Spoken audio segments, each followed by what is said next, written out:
पंहिंजे सॼे सिंधी समाज खे जय झूलेलाल। दोस्तों, कुछ ॾींहं पहिरियों पुणे महाराष्ट्र में पंहिंजे सॼे सिंधी समाजनि जे बानीकारनि मिली करे हिकु फेडरेशन ठाही, जंहिंमें श्री इंद्रेश कुमार भी शामिल हुआ।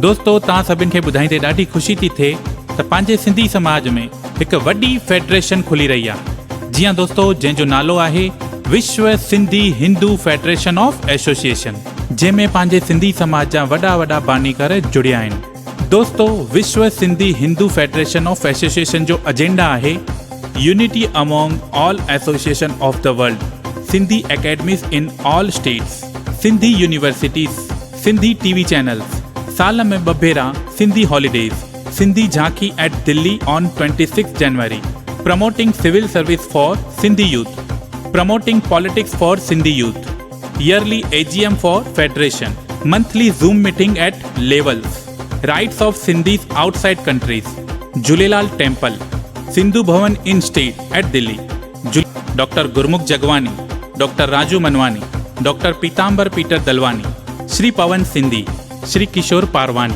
श्री ईश्वर जमतानी।